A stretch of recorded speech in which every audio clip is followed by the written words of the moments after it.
देखना आपके सिलेबस में एक टॉपिक है इंटीरियर ऑफ द अर्थ। आज हम लोग इसे डिस्कस करेंगे। ओके,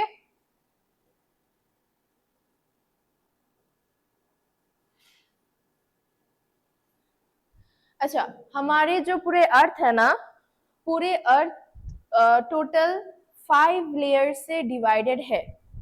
ठीक है, मैं मेन जो अर्थ के इंटीरियर में, बेसिकली अर्थ के इंटीरियर में 3 ही लेयर होते हैं, तो उसे मैं बाद में समझाऊंगी।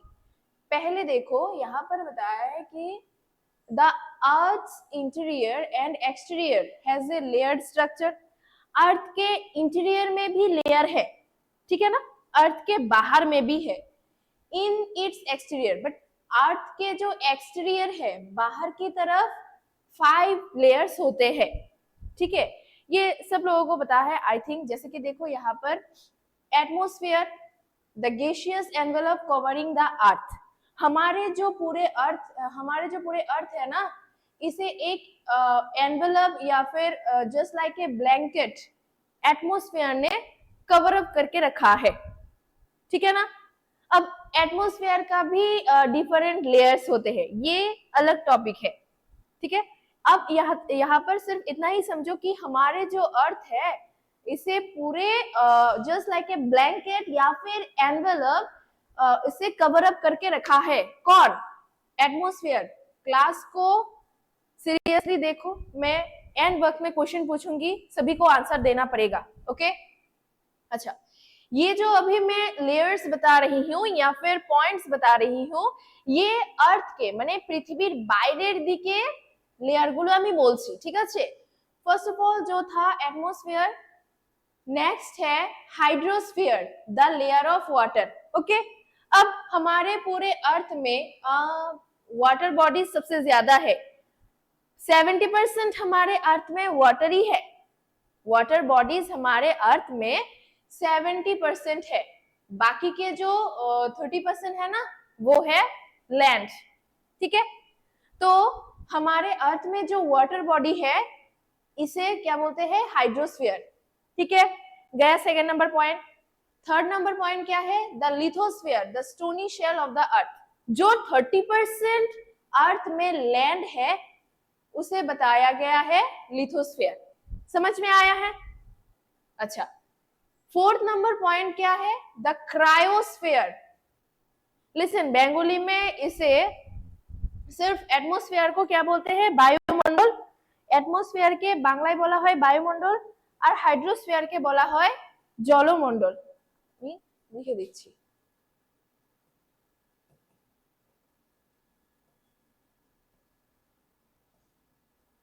एटमॉस्फेयर के বলা হয় বায়ুমণ্ডল, আর হাইড্রোস্ফিয়ার के বলা হয় জলমণ্ডল।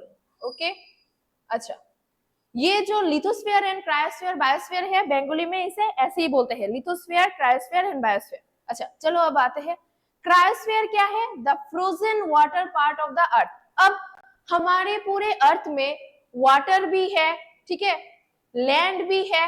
ओके, कुछ कुछ पार्ट फ्रोजन है, यानी कि बर्फ, आइस। ठीक है, उससे क्या बोलते हैं? क्रायोस्फीयर।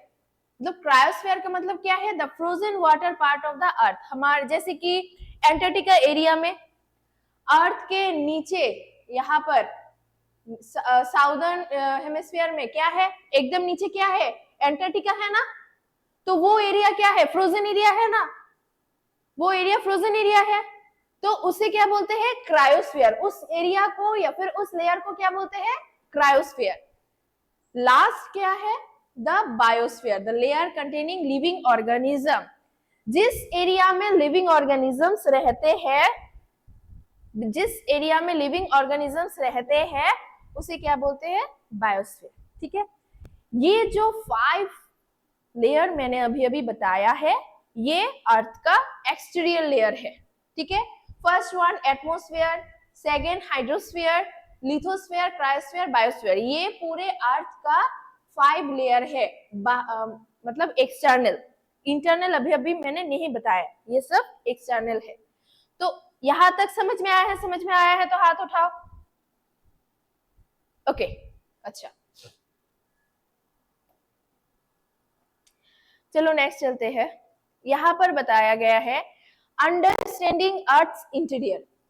अब अर्थ के इंटीरियर, हमारे जो ये अर्थ है इसके अंदर क्या है, जैसे कि कैसे पता चलेगा ये कितने साल हुआ है, मिलियंस ईयर हुआ है या नहीं, कैसे पता चलेगा, हाउ डू यू नो, कैसे पता चलेगा अर्थ के इंटीरियर में क्या है, कैसे, how.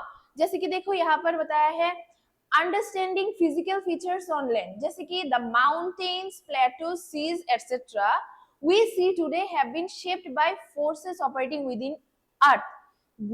Geophysical phenomena like volcanicity, earthquakes, tsunamis result from endogenic forces of the earth. अच्छा, यहाँ पर मैं थोड़ा बता देती हूँ। देखो यहाँ पर बताया है एंडोजेनिक फोर्स, दो तरीके के फोर्स होते हैं, समझो। जैसे कि ये हमारे अर्थ है, ओके, इसमें टोटल 7 कॉन्टिनेंट्स है, ये सारे क्या है, प्लेट्स, ठीक है। अब इसमें दो तरीके के फोर्स होते हैं, एक होते हैं एंडोजेनिक फोर्सेस, दूसरे होते हैं एक्सोजेनिक फोर्सेस। एंडो यानी कि बाहर की तरफ, जो फोर्स बाहर से काम करते हैं। फॉर एग्जाम्पल सपोज एक ऊपर से मतलब मेटेरॉइड आके गिरा है, फॉर एग्जाम्पल अर्थ के ग्राउंड में मेटेरॉइड आके गिरा है, বাংলায় যেটাকে বলা হয় উল্কা বৃষ্টি, ঠিক আছে, হ্যাঁ, যখন বা ধূমকেতু যেটাকে বলা হয়, হ্যাঁ। फॉर एग्जाम्पल मेटेरॉइड आके अर्थ में गिरा है, तो ये बहुत फोर्सफुली आके ग्राउंड में गिरेगा, इजंट इट। तो इसके कारण जब ग्राउंड में आकर गिरेगा तो इसके कारण उसके आसपास के एरिया में क्या होगा, एक वाइब्रेशन क्रिएट होगा, है ना। उसके आसपास में जितने भी लोग रहेगा वो एक झटका फील करेगा, ठीक है ना। तो लोग नॉर्मली क्या बोलेगा, अर्थक्वेक आया है, भूकंप हुआ है अभी, बट ये भूकंप नहीं है, कहीं से मतलब ऊपर से क्या आया है, मेटेरॉइड आया है। तो ये क्या है, एंडोजेनिक फोर्स, मतलब बाहर से कोई फोर्स आया है। अब अर्थ के जिस एरिया में आकर वो मेटेरॉइड गिरा है ना, वहां पर वो एक ना एक शेप क्रिएट करेगा। फॉर एग्जाम्पल एक होल बन गया है, तो इसमें क्या हो जाएगा, पानी जम जाएगा, वो मिलियंस ईयर लगेगा, पानी जम जाएगा, जिसके कारण यहाँ पर एक पॉन्ड क्रिएट हो जाएगा, कुछ भी तो हो जाएगा, तो नया फॉर्मेशन है। किसके कारण वो नया फॉर्मेशन हुआ है, एंडोजेनिक फोर्स के कारण। और एक्सोजेनिक फोर्स क्या है, जो इंटरनल है, हाँ, इंटरनल समझो, जब ऐसे वोल्केनो इरप्शन होते हैं, हाँ, यहाँ पर क्या है, एक पाइप है, इसे वेंट बोलते हैं। लावा जब यहाँ से आएगा, बाहर निकलेगा, तो ये क्या हो जाएगा, बाहर सॉलिडिफाइड हो जाएगा, हार्ड हो जाएगा, है ना, हार्ड हो जाएगा। तो हार्ड होने के कारण यहाँ पर क्या हो जाएगा, एक माउंटेन जैसा या फिर प्लेटो जैसा या फिर डोम शेप जैसा एक रॉक क्रिएट हो जाएगा। दैट मीन्स नया फॉर्मेशन हुआ है। और ये किसके कारण हुआ है, इंटरनल फोर्स जो आया है अंदर की तरफ, अर्थ के अंदर से जो फोर्स आया है उसके कारण। तो इसे क्या बोलते हैं, एक्सोजेनिक फोर्सेस बोलते हैं। ये दो फोर्स समझ में आया है, समझ में आया तो हाथ उठाओ, ओके। अब यहाँ पर आते हैं, यहाँ पर बताया कि माउंटेन्स, प्लेटो, सीज, अच्छा, जो हम लोग देखते हैं, ये जो माउंटेन है, ये जो प्लेटो है, सीज है, ये कौन से फोर्सेस के कारण होते हैं, एंडोजेनिक फोर्सेस, बाहर की तरफ जो फोर्सेस होते हैं। फॉर एग्जाम्पल वोल्केनिसिटी, अर्थक्वेक, सुनामीज, ये सारे क्या है, मतलब इसके कारण क्या क्या होते हैं, माउंटेन्स, प्लेटोज फॉर्मेशन, ये सारे फॉर्मेशन होते हैं, ठीक है ना। तो इससे हम लोगों को पता चलता है कि ये माउंटेन जो फॉर्मेशन हुआ है ये कितने साल पुराना है, हाँ, कितना टाइम लगा है। अगर वहां पर जाके तुम लोग मतलब क्या बोलो, वहां पर जाके अगर एक्सकवेट करोगे, ठीक है ना, उसमें उसका जो हिस्ट्री है उसे पता लगाओगे, तो वहां पर क्या होगा, पता चल जाएगा ना वो कितना मिलियंस ईयर लगा है उसे फॉर्मेशन होने में, इजंट इट। तो ये है फर्स्ट पॉइंट। सेकंड पॉइंट क्या है, अंडरस्टैंडिंग इवोल्यूशन ऑफ लाइफ। अच्छा, materials from the earth interior, the rocks and the fossils help us and understand the development of life on earth। अच्छा, अब अब ना फॉसिल फ्यूल्स ज्यादा देखने को नहीं मिलते हैं। Fossil fuels, do you know what is fossil fuel? एक पत्थर होते हैं प्लेन सा, ठीक है, एक पत्थर होते हैं, तो उसे अगर बीच में से तोड़ा जाए तो उसके अंदर एक shape, different types of shape देखने को मिलते हैं, ठीक है ना। वो कैसे होते हैं? एकदम मिलियंस ईयर एगो जब डेड एनिमल्स एकदम से दब जाते हैं, हाँ, तो वो एक रॉक में फॉर्मेशन हो जाते हैं, तो उसका जो शेप है ना उसके अंदर रह जाते हैं, ठीक है ना। ये डेड एनिमल्स भी हो सकते हैं, डेड, वो बोलते हैं ना डेड एनिमल्स या फिर ह्यूमंस, ये सब होते हैं, तो उसके एक शेप रह जाते हैं, इसे बोलते हैं फॉसिल फ्यूल्स। ये अभी देखने को नहीं मिलते हैं, कम हो गया है। तो एक फॉसिल फ्यूल या फिर एक रॉक को देखने से पता चलता है कि वो कितना पुराना है, कितने साल से यहाँ पर है, तो उससे पता चल जाते हैं कौन से टाइम में वो वहां पर आए थे, ठीक है ना। समझ में आया है? समझ में आया है तो हाथ उठाओ। ओके, नेक्स्ट पॉइंट में जाते हैं।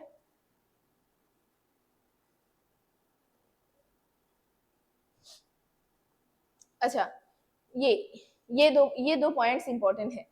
Understanding other planets, understanding other planets, यहाँ पर क्या बताया है? ए holistic understanding of earth help study and understand other planets in the solar system and distant stars. For example देखो, हमारे अर्थ सिर्फ ये 8 प्लैनेट्स में, अभी तो प्लूटो नहीं है, प्लूटो को हम लोग ड्वार्फ प्लैनेट बोलते हैं, तो बाकी के सारे प्लैनेट है ना, वो सारे प्लैनेट क्या है, मतलब लिविंग बीइंग्स के लिए नहीं है, वहां पर लोग जाके नहीं रह सकते हैं, या फिर वहां पर प्लांट्स भी नहीं होते हैं, ठीक है ना। तो सिर्फ एकमात्र प्लेनेट है हमारे अर्थ, वो लिविंग बीइंग्स के लिए सूटेबल है। तो बाकी के सारे प्लेनेट जैसे कि मरकरी, वेनस, मार्स, ये सारे, इन सारे प्लेनेट में क्या मिलेगा? रॉक्स मिलेंगे। इन सारे प्लैनेट्स में क्या मिलेगा? रॉक्स मिलेंगे, क्योंकि ये सन के ठीक पास में रहते हैं, ये सन के ठीक पास में रहते हैं, इसलिए उसी प्लैनेट में क्या मिलते हैं? रॉक। जो सन से बहुत दूर है जैसे कि यूरेनस, नेपच्यून, हाँ, सैटर्न, उस जुपिटर, वहां पर क्या मिलेगा? सिर्फ गैस। तो उससे पता नहीं चलेगा कि वो कितना पुराना है वगैरह वगैरह, ये सब कुछ नहीं पता चलेगा, ठीक है ना। सिर्फ ये सारे, ये जो 4 प्लैनेट है ना, 3 प्लैनेट है, उसमें ही सिर्फ रॉक्स मिलेंगे। समझ में आया है? और एक है point, earth's magnetic field. Earth's magnetic field क्या है? देखो, on Earth's magnetic field also help understand the Earth's magnetic field. We know that the liquid outer core, Earth's के, मैंने पहले बताया है कि Earth's के अंदर, interior of the earth, 3 layer होते हैं, क्रास्ट, मेंटल, कोर। सबसे अंदर जो है वो है कोर, उसमें टेम्परेचर ज्यादा है, सिर्फ लावा ही लावा है उसमें, इसलिए वहां का टेम्परेचर ज्यादा है, तो उसे क्या बोलते हैं? कोर, ठीक है। तो वहां पर 2 टाइप्स के मिनरल्स मिलते हैं, एक होते हैं आयरन, दूसरा है निकल। तो ये क्या होते हैं? देखो, driven by the earth's rotation and convective forces, these metals are continuously moving within the core generating huge electricity. हमारे अर्थ तो कंटिन्यूअसली अपने जगह रोटेट कर रहा है, उसके साथ उसके अंदर जो कोर का मतलब हिस्सा है ना, उस कोर में 2 टाइप के मेटल्स होते हैं, आयरन एंड निकल, वो भी अर्थ के साथ रोटेट करते हैं। Due to rotation and convection force, rotation के साथ साथ उसमें एक फोर्स क्रिएट होते हैं जिसका नाम है कन्वेक्शन फोर्स, ठीक है। तो उस फोर्स के क्रिएट होने से वहां पर क्या जनरेट होते हैं? ह्यूज इलेक्ट्रिक करंट जनरेट होते हैं, जो हमारे अर्थ में जितने भी चीजें हैं उसे ऐसे कैप्चर करके रखते हैं। मैग्नेटिक फील्ड समझ में आया है? इसीलिए हमारे अर्थ को मैग्नेटिक फील्ड बोलते हैं। मैं फिर से बोलती हूँ, हमारे अर्थ के इंटीरियर में 3 लेयर्स होते हैं, क्रास्ट, मेंटल, कोर।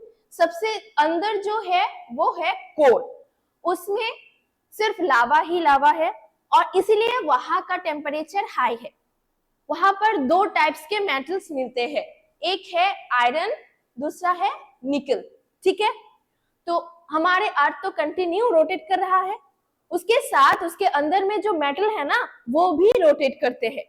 तो ड्यू टू रोटेशन, रोटेशन की वजह से उसमें क्या एक फोर्स क्रिएट होते हैं जिसका नाम है कन्वेक्शनल फोर्स। ठीक है, तो जब ये मतलब रोटेशन एंड फोर्स दोनों एक साथ काम करते हैं, ह्यूज इलेक्ट्रिक वहां पर जनरेट होते हैं, जो हमारे अर्थ में जितने भी चीजें हैं उसे ऐसे कैप्चर करके रखते हैं। इसीलिए हमारे अर्थ को मैग्नेटिक फील्ड बोलते हैं। समझ में आया है मैग्नेटिक फील्ड? अगर समझ में आया है तो हाथ उठाओ। समझ, ओके, अच्छा।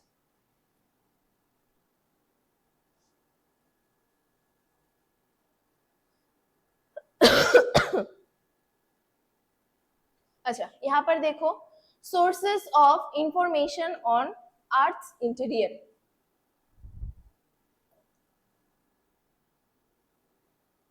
पहले मैंने बताया था एंडोजेनिक एंड एक्सोजेनिक, मैंने बताया था, ठीक है, उसी का एक पार्ट है। The different sources of information on the earth interior are mainly classified into to.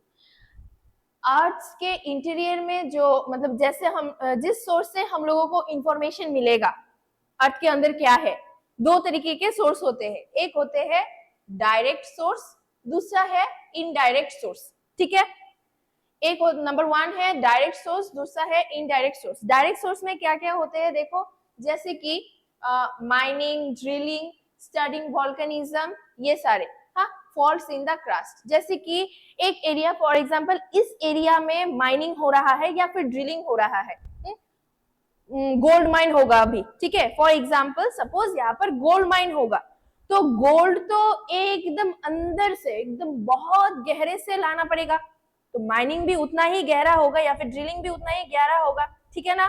तो जितना गहरा जाएगा उसी की एरिया के आसपास के लोग वो वाइब्रेशन फील करेगा, ठीक है ना, तो उसे बोलते हैं डायरेक्ट सोर्स। समझ में आया है? माइनिंग, ड्रिलिंग, वॉल्केनिज्म, ये सारे क्या है, डायरेक्ट सोर्स है, डायरेक्टली होते हैं। हाँ, जैसे कि अभी यहाँ पर ये माउंटेन है, फॉर एग्जांपल फुजियामा माउंटेन। हाँ, यहाँ पर अभी लावा निकलेगा, वॉल्केनो इरप्शन होगा, तो ये क्या है, डायरेक्ट सोर्स है, डायरेक्टली निकल रहा है, लावा बाहर आ गया है, एक मतलब एक बड़ा सा वाइब्रेशन हम लोगों को फील करने को मिला है, ठीक है, ये डायरेक्ट सोर्स है। ड्रिलिंग, माइनिंग, ये भी डायरेक्ट सोर्स का एग्जांपल है, डायरेक्टली हो रहा है। नेक्स्ट है इनडायरेक्ट सोर्स। इनडायरेक्ट सोर्स में क्या क्या ऑप्शन है, यहाँ पर एक मैं बता दूं, ये थोड़ा इंपॉर्टेंट है, क्वेश्चन में आ सकते हैं। ड्रिलिंग में देखो हमारे पूरे इंडिया में 2 मेजर प्रोजेक्ट, 2 ही इंपॉर्टेंट ड्रिलिंग हुआ था। एक है डीप ओशन ड्रिलिंग प्रोजेक्ट जो हुआ था 1968 में, डीप ओशन ड्रिलिंग प्रोजेक्ट, ये ओशन के अंदर वहां पर ड्रिलिंग हुआ था, बहुत ही गहरा, ठीक है। दूसरा है इंटीग्रेटेड ओशन ड्रिलिंग प्रोजेक्ट, 2003 में ये हुआ था, दोनों ही ओशन में हुआ था। समझ में आया है?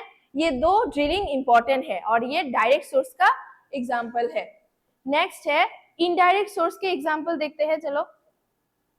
इनडायरेक्ट सोर्स में क्या क्या है देखो, the rocks and materials derive the rocks and materials derived from mining, mainly giving information about the upper layer of the earth's crust to better we have the earth's gravitational field। हाँ, the देखो meteorites, earth's gravitational field, magnetic field, variation in temperature and pressure with depth and the seismic wave। थोड़ी देर पहले मैंने meteorites का example दिया था, ये indirect source है, मतलब ऊपर से आया है, मतलब डायरेक्टली कुछ नहीं है। और ये नेचर मतलब जैसे कि वोल्केनो इरप्शन जब होते हैं, ये डायरेक्ट सोर्स है। मेटेरॉइड्स ये इनडायरेक्ट सोर्स का एग्जांपल है। अर्थ gravitational force and magnetic field या फिर फोर्स, अर्थ का जो मैग्नेटिक फोर्स है या फिर फील्ड है, ग्रेविटेशनल फोर्स है, वो सारे क्या है, इनडायरेक्ट सोर्स का एग्जांपल है। आप लोगों को क्वेश्चन मतलब एग्जाम में ऐसे क्वेश्चन आ सकते हैं जैसे कि डायरेक्ट एंड इनडायरेक्ट सोर्स से एग्जांपल पूछ लेगा, ठीक है ना। तो मेटेरॉइड्स में कुछ टाइप्स होते हैं मेटेरॉइड्स में, जैसे कि देखो sediment, there are 3 main types of meteoroids. मैं क्वेश्चन पूछूंगी, यहाँ से ध्यान से देखो। मेटेराइट्स, जैसे कि एक नंबर है stony meteorites are made up of rock. Stony meteorites, जो पत्थर यहाँ मतलब आके यहाँ पर गिरा है उसे बोलते हैं स्टोनी मेटेराइट्स। क्यों? ये रॉक से बना है, इसमें सिर्फ रॉक ही है, ठीक है ना, और कुछ नहीं है, जैसे कि फॉसिल फ्यूल ऐसा कुछ ही नहीं है। Iron meteorites have high proportion of iron, जिसमें आयरन ज्यादा होते हैं, हाई परसेंटेज ऑफ आयरन होते हैं, ठीक है। नेक्स्ट है pallasite containing both rocks and irons, और एक मेटेराइट्स होते हैं जिसमें आयरन भी होते हैं, रॉक भी होते हैं। अब कैसे पता चलेगा कि इसके अंदर रॉक है या फिर आयरन? हाँ, हम लोगों को उसके मतलब अभी सपोज यहाँ पर मेटेराइट्स आके गिरा है तो ऊपर से देखने को तुम्हें पता चलेगा कि ये तो एक पत्थर ही है। कैसे पता चलेगा ये आयरन है या फिर पत्थर या फिर दोनों ही है इसमें? इसे लेकर स्टडी करना पड़ेगा, ठीक है ना। तो स्टडी करने के लिए क्या करेंगे लोग? इसे तोड़ेंगे, ब्रेक करेंगे इसे, तो अंदर में से देखने को मिलेगा आयरन होगा तो कुछ कुछ आयरन के टुकड़े मिलेंगे, और अगर ये पूरा पत्थर के है तो पत्थर ही मिलेंगे। समझ में आया है? तो तीन तरीके के मेटेराइट्स होते हैं, स्टोनी मेटेराइट्स, आयरन मेटेराइट्स, पैलेसाइट्स। समझ में आया है मेटेराइट्स की तीन टाइप्स? समझ में आया तो हाथ उठाओ। मैं क्वेश्चन पूछूंगी क्लास के एंड में, आंसर देना पड़ेगा। अच्छा,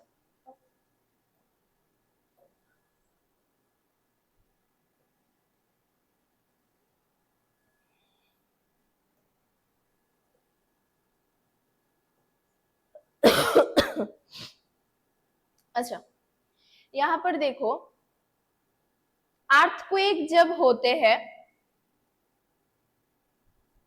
वाइब्रेशन होते हैं, ठीक है। ये देखो सिस्मिक वेव, अच्छा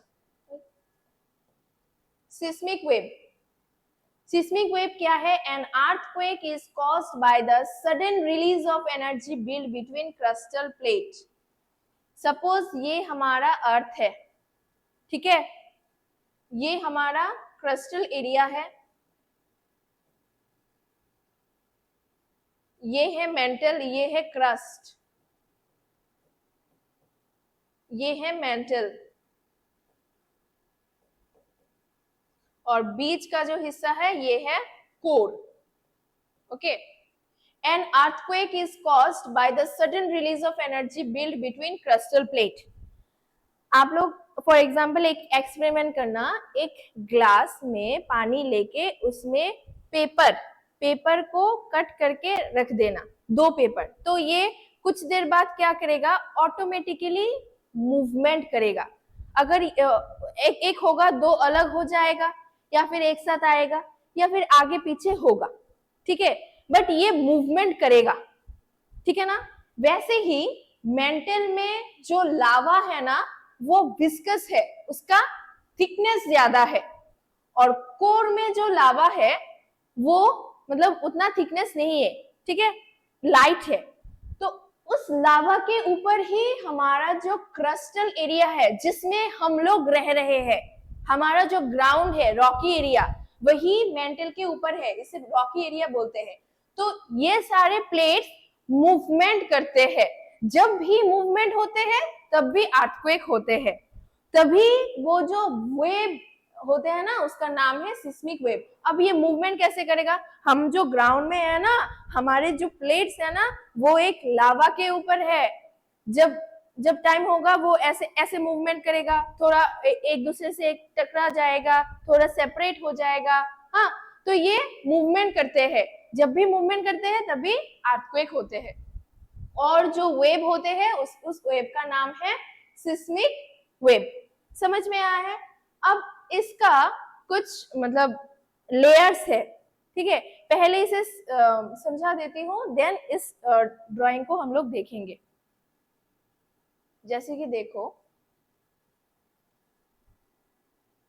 waves generated by an earthquake are called seismic wave। अभी अभी जो मैंने बताया है, अर्थक्वेक होने के बाद जो वेव आते हैं, हिल जाते हैं ना, उसे वेव बोलते हैं।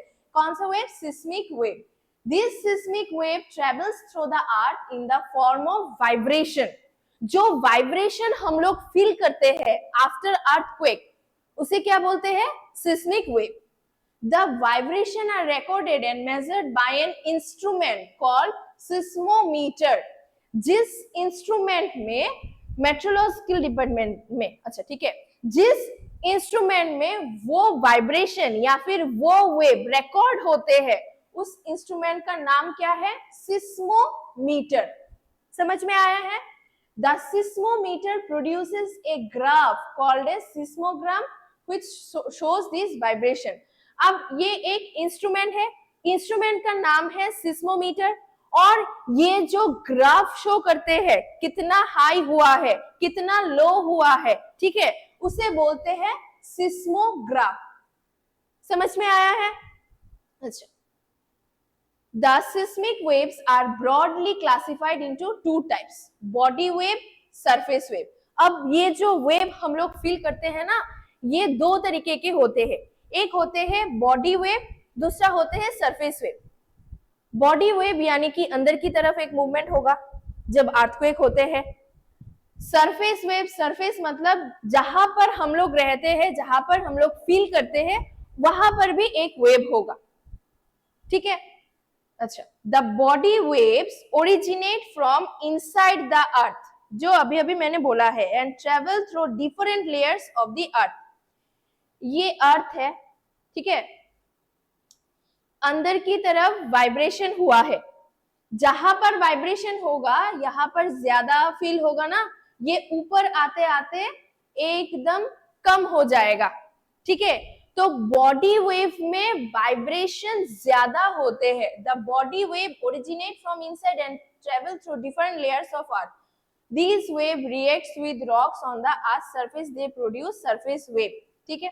ये हमारा ग्राउंड है, ये हमारा ग्राउंड है, यहां पर नीचे से मेंटल का हिस्सा है, इसके कारण ये जो प्लेट है ना थोड़ा हिल गया है, हिलने के वजह से अर्थक्वेक हुआ है, ठीक है। वो वाइब्रेशन सीधा ऊपर, यहां पर हुआ है तो इधर सीधा ऊपर आ जाएगा, ठीक है, सीधा ऊपर आएगा और यहां पर ऐसे ऐसे फैलेगा पूरा वाइब्रेशन। समझ में आया है?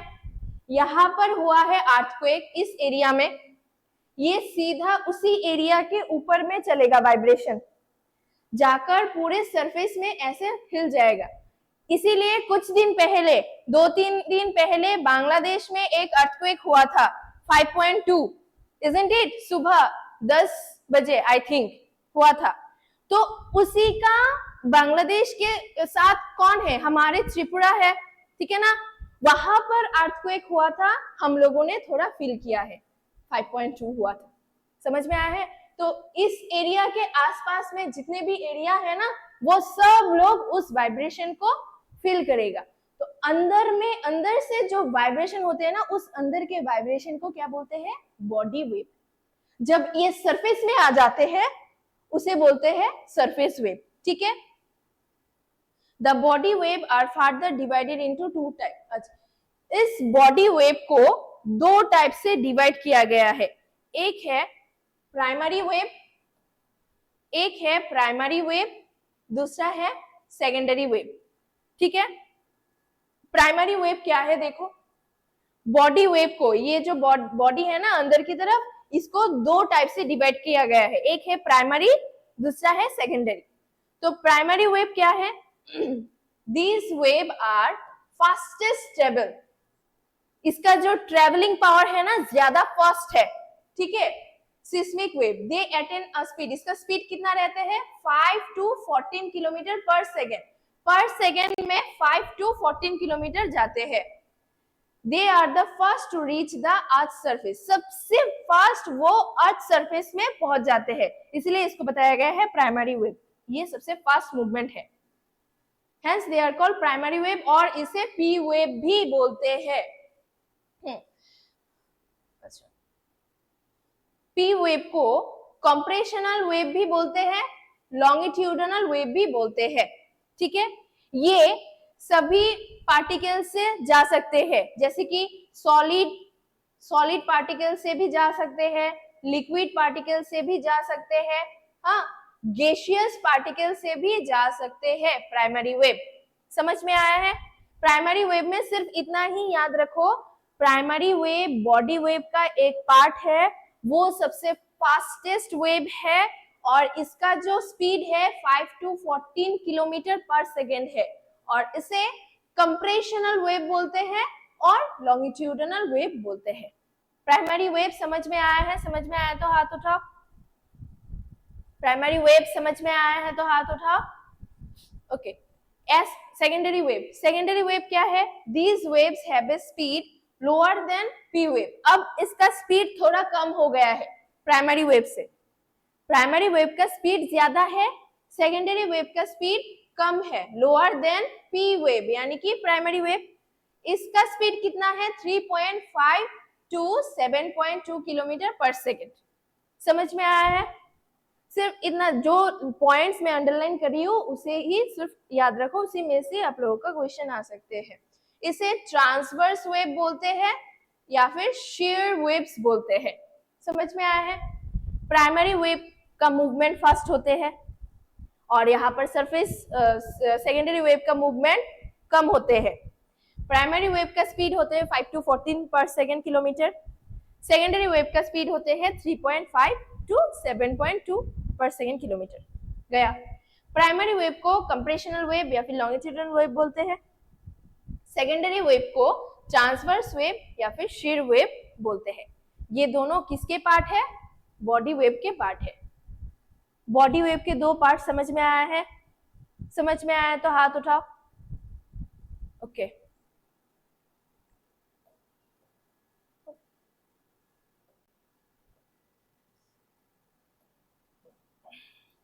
अब आते हैं सरफेस वेव में, जहां पर हम लोग फील करते हैं वाइब्रेशन को। सरफेस वेव को क्या बोलते हैं? Long period wave, long period wave और L wave, because they cover the longest distance in all seismic wave. मैंने अभी अभी बताया था, ये मेंटल है और ये ग्राउंड है, यहाँ से ये वेव आया है, ठीक है ना?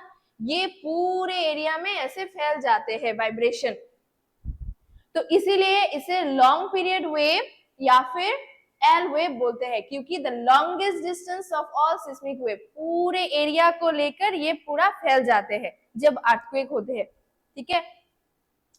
they are most violent and destructive of all seismic wave। Surface में जब ये वाइब्रेशन आते हैं तभी तो यहाँ पर जितने भी प्रॉपर्टीज होते हैं या फिर पेड़ पौधे होते हैं उसका डिस्ट्रक्शन हो जाते हैं, है ना? सरफेस में जब ये वेव आते हैं तो वहां पर ही तो डिस्ट्रक्शन होते हैं, ठीक है ना? तो इसीलिए इसे क्या बोला गया है? Destructive of all seismic wave. बाकी के जो वेव अभी अभी मैंने बताया है बॉडी वेव, उससे ये डिस्ट्रक्टिव वेव है, क्योंकि सरफेस एरिया में जब वेव ज्यादा हो जाएगा पूरे सब कुछ खत्म कर देगा। समझ में आया है?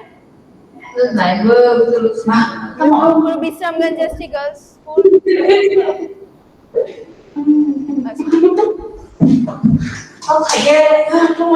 म्यूट ऑफ करो।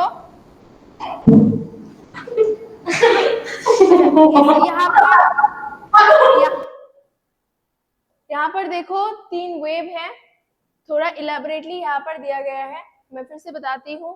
Primary wave, they are the first to strike the crust of earth. सबसे पहले प्राइमरी वेव अर्थ के क्रस्ट में पहुंच जाएगा, फर्स्टेस्ट मूवमेंट है ना। सेकेंडरी वेव क्या है? After primary wave the secondary wave reaches the earth. Primary wave सबसे पहले अर्थ क्रस्ट में पहुंच जाएगा, उसके बाद सेकेंडरी वेव आएगा जिसका स्पीड बहुत ही कम है, ठीक है? Surface wave, they reach the earth surface. अब अंदर से सरफेस की तरफ आ गया है वेव, अब इसे सरफेस वेव बोला जाता है। जब लैंड में जब आ जाता है इसे सरफेस वेव बोला जाता है। The wave length is very short in nature. Wave length मतलब ज्यादा जगह फैल नहीं सकते हैं प्राइमरी वेव, अंदर है ना। The wave length is medium of size. Secondary का भी सेम, जब ये सपोज एक वॉल्केनो इरप्शन होते हैं, फॉर एग्जांपल एक वॉल्केनो जब इरप्शन होते हैं, लावा अंदर जब रहते हैं तो ये ज्यादा फैल नहीं सकते, है ना। जब ये एकदम फास्ट वायोलेंटली बाहर आ जाते हैं, पूरे एरिया लेकर फैल जाते हैं, जस्ट लाइक दैट। ये वाइब्रेशन है, जब तक ये अंदर रहेगा उतना एरिया लेकर फैलेगा नहीं, सरफेस में आकर पूरे एरिया को लेकर फैल जाते हैं। The wavelength is longest in size, पूरे एरिया को लेकर फैल जाते हैं। It strikes a parallel direction on the structure of rocks where tremor occurs. ये जब अंदर से बाहर आते हैं पैरेलली आते हैं, जगह नहीं है ना, पैरेलली आते हैं। It strikes a right angle, primary wave की तरह ही है, राइट एंगल पैरेलली आते हैं, but it also act obliquely. Surface area का भी same. They can move through solid, liquid and gaseous substance. अब मैंने थोड़ी देर बाद पहले बताया था कि प्राइमरी वेव तीनों सब्सटेंस से मूवमेंट कर सकते हैं, सॉलिड भी, लिक्विड भी, गैसियस भी, क्योंकि उसका जो मूवमेंट है ना वो फास्ट है। It can move only through solid substance, but secondary wave का मूवमेंट थोड़ा स्लो है कंपेयर टू प्राइमरी वेव, इसीलिए वो सॉलिड सब्सटेंस से मूवमेंट करते हैं। सरफेस वेव का क्या है, it can move only through the solid material, ये भी सॉलिड मटेरियल, क्योंकि सरफेस एरिया में पूरे सॉलिड ही है, वहां पर जहां पर हम लोग रहते हैं, जहां पर हम लोग वो वाइब्रेशन फील करते हैं, ठीक है ना। और ये जो पर सेकेंड का जो स्पीड मैंने बताया है, ये वाला यहाँ पर, ठीक है। तो सिस्मिक वेव का जिस इंस्ट्रूमेंट में वो होते हैं उसे बोलते हैं क्या, सिस्मोमीटर, और ग्राफ जो है सिस्मोग्राफ, इसे सिस्मोग्राफ बोलते हैं, ठीक है ना। अच्छा, यहाँ पर है एक शैडो जोन करके एक एरिया होते हैं, the zone where seismic waves from an earthquake are not recorded in the seismometer, known as shadow zone. मैं दिखाती हूँ, देखो ये वाला ड्राइंग,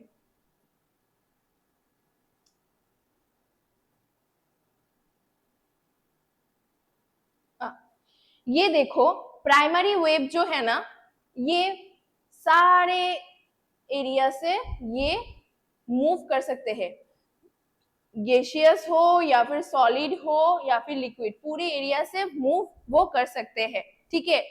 बट जो सरफेस वेव है वो सिर्फ सॉलिड सब्सटेंस से ही मूवमेंट कर सकते हैं, जिसके कारण ये थोड़ा एरिया है ना वो रह जाते हैं, तो उस एरिया को क्या बोलते हैं, शैडो जोन एरिया। सिंपल सी बात, प्राइमरी वेव पूरे 3 सब्सटेंस में से मूवमेंट करते हैं और सरफेस वेव सिर्फ सॉलिड सब्सटेंस से मूवमेंट करते हैं, जैसे कि रॉक हमारे एरिया में लैंड सरफेस से मूवमेंट करते हैं, जिसके कारण क्या होते हैं, ये जो एरिया है ना उसे मतलब ये पूरा खाली रह जाते हैं, इसे बोलते हैं शैडो जोन एरिया, जो अभी अभी मैंने बताया। The zone where seismic waves from an earthquake are not recorded in the seismometer is known as shadow zone। और उस एरिया से तो वेव गया ही नहीं तो रिकॉर्ड क्या होगा, ठीक है ना, इसीलिए उसे शैडो जोन एरिया बोलते हैं, ठीक है। तो मैं कुछ क्वेश्चन पूछती हूँ, आंसर देना पड़ेगा। और एक पॉइंट है, देखो हाँ, इंस्ट्रूमेंट का नाम याद रखना सिस्मोमीटर, और जिस ग्राफ में वो हाई हुआ है या फिर लो या फिर मॉडरेट उसे सिस्मोग्राफ बोलते हैं। चलो अब मुझे बताओ कि हमारे अर्थ में 2 तरीके की मतलब डिवीजन है, एक है इंटीरियर, दूसरा है एक्सटीरियर। क्लास के फर्स्ट में मैंने बताया है अर्थ के एक्सटीरियर में 5 टाइप्स के लेयर है, 5 टाइप्स के लेयर, एक एक करके बताओ। पहले कौन था, पहले वाला लेयर क्या था, एटमॉस्फेयर। देन नंबर 2 क्या था, नंबर बताओ, ये देखो मैंने बताया था एक्सटीरियर के, अर्थ के एक्सटीरियर के 5 layers, atmosphere, hydrosphere, lithosphere, cryosphere, biosphere. Mic on करके बताओ वो लेयर्स के नाम बताओ। अर्थ के एक्सटीरियर में 5 लेयर्स होते हैं, हाँ बताओ।